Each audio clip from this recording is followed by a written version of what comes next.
Friends, అందరికీ నమస్కారం. మనం ఇంతకుముందు కోపం 1 ఏ విధంగా వస్తుంది దాని గురించి తెలుసుకున్నాం. ఇప్పుడు కోపం 2 కొంచెం లోతులోకి వెళ్దాం ఫ్రెండ్స్.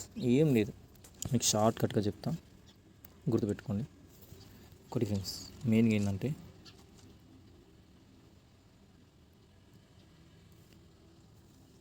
మీకు ఏ విధంగా అయితే శారీరక జబ్బులు వస్తాయో, అంటే మీన్స్ జ్వరం కానీ క్యాన్సర్ కానీ చిన్న చిన్న శారీరక రోగాలు వస్తాయో, అవి వచ్చినప్పుడు మనం ఎంత ఇబ్బంది పడతాం, ఎంత గురవుతామో, అట్లనే కొన్ని మానసిక రోగాలు కూడా ఉంటాయి.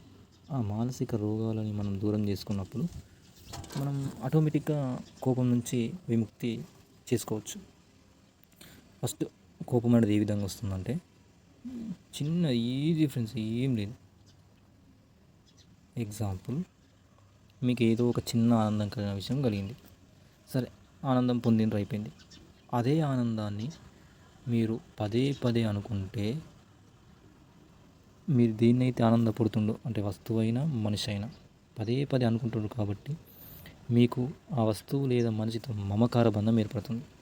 మమకార బంధం అంటే ప్రేమ వల్ల ఏర్పడుతుంది. ఈ మమకార బంధం అనేది మొదట్లో మంచిగానే హాని ఉంటుంది, ఏమనిపించదు. కానీ దాని తర్వాత మమకార బంధం అనేది కోరికలకు దారితీస్తుంది ఫ్రెండ్స్. ఇది ఇంపార్టెంట్.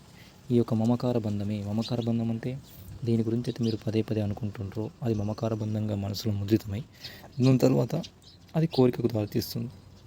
ఇలా ఒక్కసారి కోరిక జనిస్తే అది ఇంకా 2 సమస్యలను సృష్టిస్తుంది. ఒకటి అత్యాశ, ఇంకొకటి క్రోధం. అట్లా అత్యాశ అంటే ఏంటిది? సింపుల్ ఫ్రెండ్స్, అత్యాశ అంటే ఏం లేదు. అత్యాశ అంటే ఇప్పుడు ఎగ్జాంపుల్ ఫ్రెండ్స్, మీకు ఏదో కోరిక ఉంది, ఏర్పడింది, కోరిక తీర్చుకున్నారు.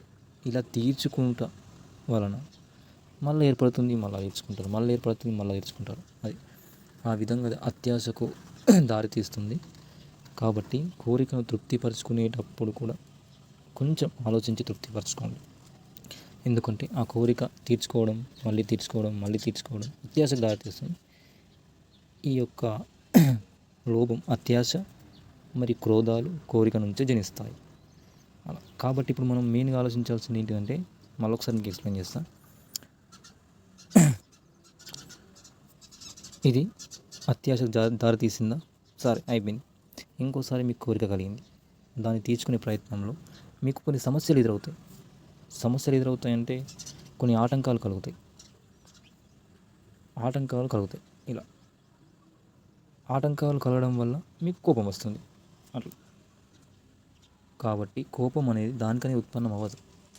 ఒక వస్తువుపై లేదా వ్యక్తిపై మీరు మమకార బంధం పెంచుకొని పదే పదే ఆలోచించుకొని పదే పదే కోరిక తీర్చుకొని పదే పదే అత్యాశకు గురై ఆ పదే పదే అత్యాశకు కోరిక తీర్చుకునే టైంలో ఏదైనా ఆటంకం ఏర్పడితే అప్పుడు మీకు కోపం వస్తుంది. అట్లా ఒక్క కోపం రావాలంటే మీ యొక్క మనసులో, మదిలో ఇన్ని చర్యలు జరిగితే మీకు కోపం వస్తుంది. కాబట్టి మెయిన్గా నేను చెప్పేది ఏంటంటే, మమకార బంధము, కోరిక, అత్యాశ, కోపం, ఇది ఒకదాని మీద ఒకటి డిపెండ్ అయి ఉంటాయి. కాబట్టి మెయిన్గా మీకు ఏదైనా నచ్చిన, ఇష్టమైన మమకార బంధం అనేది ఒక లిమిట్ వరకు ఉంచుకోండి. ఆ లిమిట్ తెగనీయకండి.